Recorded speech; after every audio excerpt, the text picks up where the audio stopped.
The most important thing about any website is to make sure that you plan. You want to make sure that you've thought thoroughly about the objective of your business and what you want to convey on your website. You want to make sure that your website meets your business goals.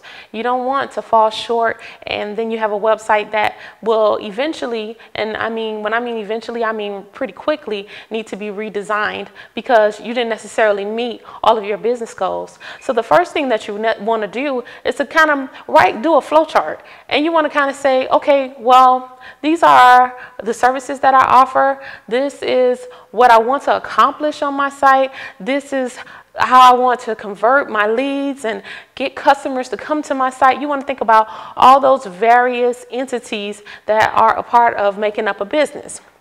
So let's talk about that for a minute. Let me pull up my Word. So when you're building a website, most of the times you have about 5 pages in your website. You might have your home page, and this is just so that you can know where to start and what to do. You have your home page. You'll have your About Us page. You'll typically have your service or services page, and you'll have your Contact Us page. This is a basic informational website. So the only thing that you want to offer is to be able to just make your web presence known, and you just want to give some information to those people who are inquiring about your services, then this will typically be what your site will kind of flow with and what it would look like. You have to also realize that on your homepage is the thing that invites people in. So you want to make sure that when you're developing your homepage that you are showcasing things on it that will lead them to other aspects of your website. You don't want someone to come to your website and not be engaged. So you want to kind of think of your homepage as like browsing in a mall, looking at a window and window shopping. And the thing that lures the person in is what kind of outfit they put inside of the window. So you want to make sure that your homepage is inviting. You want to make sure that your homepage is exciting. You want to make sure that it showcases the various things that you have on your website. So make sure that when you're planning your website, that your homepage is the main thing that you kind of give some focus to, next to the structure. Okay, now if you're going to do a store of any sort, then of course that would be something that you would have to add on. I would typically say we add that in between services and Contact Us. And stores, when you add a store to your website, that will now make your website an e-commerce site. And so now you'll be able to sell items. You want to think about what kind of shopping cart do you need? Does your shopping cart need to be something that is real simple, or something that you can just go and buy and just have something that you plug into your site? Or is this something that you want to have developed because you have things that maybe your typical shopping cart might not be able to offer you? So these are the things you want to think about. You also want to think about, do you have your business PayPal account? Because PayPal is like the it thing. There are other things, there are other e-commerce gateways, payment gateways that you can use and you can utilize even with your bank as you have your merchant accounts and things of that nature. But what you really want to do is make sure you've thought about all that as far as your merchant accounts and all that, and how it's going to tie into your site if you're going to go ahead on and do a store. So now back to PayPal. PayPal is an economical alternative. People even use a thing called Square Card, and that's an alternative that you can use as well. But PayPal is more noted, more known, and more used across the web. And what you would typically do is sign up for a business account. And when you sign up for that business account, it will allow you to do transactions as far as accepting payments online. Personal accounts do not work on PayPal, just so you know, FYI. So when you want to purchase things, sell things online, a personal account will not work. So make sure that you set up your business account. So we have your home page, your About Us page, your services page, your store page, and your Contact Us page. And that's if you're doing any type of selling, okay? And then the other thing that I want to be able to show you is a little bit of comparisons of other sites so you can see structurally what you might want to consider doing. The first one that I'm going to talk about is Peter Island Resort and Spa. Now, this particular website uses your basic website structure. And what I mean by that is the navigation is across the top. And you have all of your pages here. You have your overview, your beaches, your accommodation, dining, spa. You have all of these links up across the top, which is called your navigation. But the cool thing about Peter Island is it utilizes a jump menu. So when you click on one of the items in a drop down, you can begin to go up and down the page. And as I'm scrolling up and down, you'll see how the page just keeps going and going and going and going and going.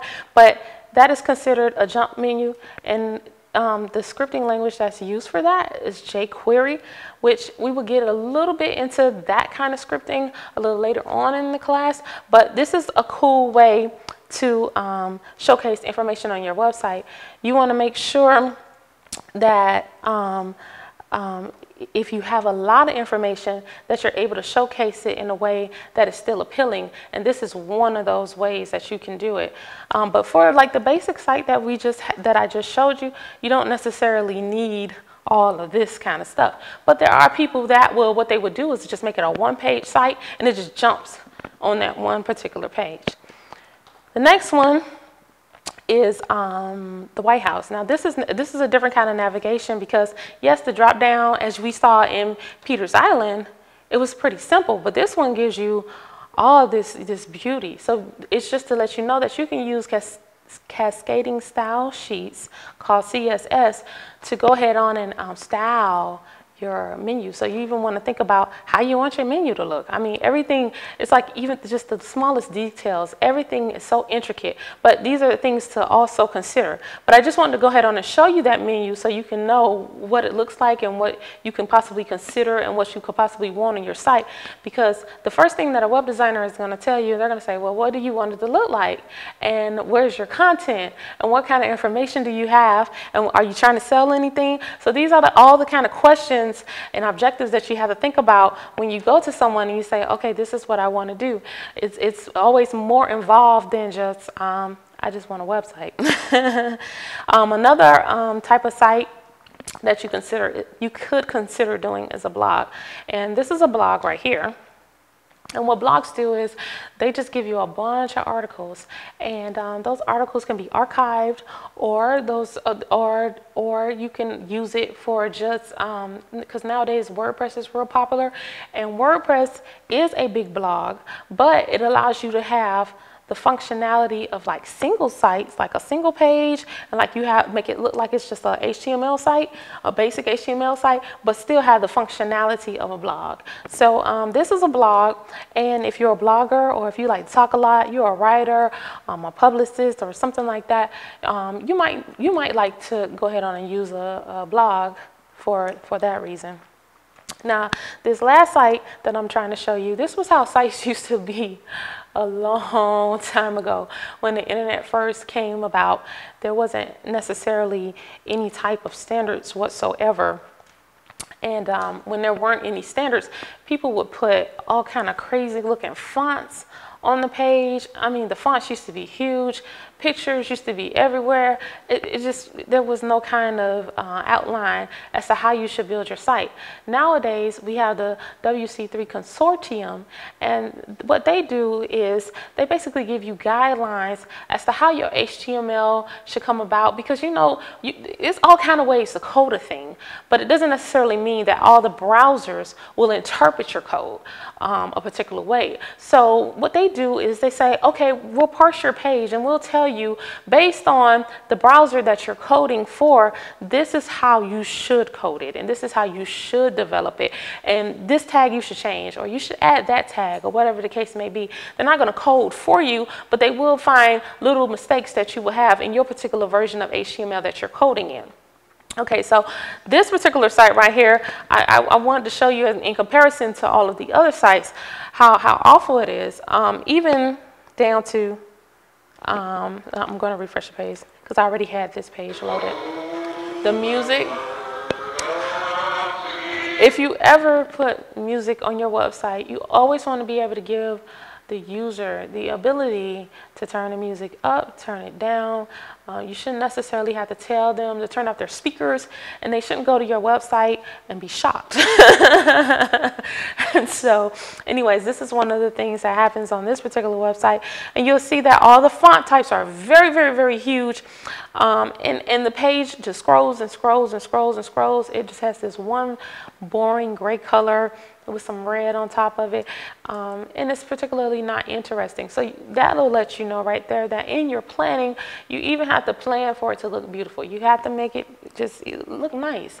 Any website that is hideous to the eyes or hard on the eyes, colors like bright reds and yellows and oranges, if they're too strong on the eyes and they're not laid out properly, then they're deterrent, and then somebody's not going to want to see your site. Okay, so that's me doing the comparisons of sites and me letting you see different ways that you can develop your web pages. I want you guys to sit down and really just think about it. I have a design specification sheet, and on that design specification sheet, I normally ask my clients, what kind of layout do you typically like? You know, and it's supposed to make them think like, wow, I never thought about that. I was like, where would you like your navigation? Some people, when they come into a website, they want their navigation right at the top. Some people want to have flashing images, and then they want the navigation up under those images. So you want to make sure that you've thought about all these different things when you're developing your website or designing it or plotting it out, so to speak. Another thing that I ask people, I ask them, what is their domain name? You have to consider your domain name. Your domain name is your www.com name. And sometimes some people don't even know. They're like, oh, I know the name of my business, but I haven't considered what my .com would be. So you want to make sure that you think about what domain name you have. You also, one of the other things that you would need in order to start developing or building your website, you will need a host. There are plenty of hosting companies around. GoDaddy is one of them. Site5 is another one. I normally use GoDaddy because they're pretty economical. They're $5 a month in their packages and plans. So you want to decide which host would be best for you, because sometimes if you're going to develop a WordPress site, not all hosting plans allow you to do that. They might not necessarily have a database for you to connect to, and a database is necessary for a content management site. That's what a WordPress site is, a content management site.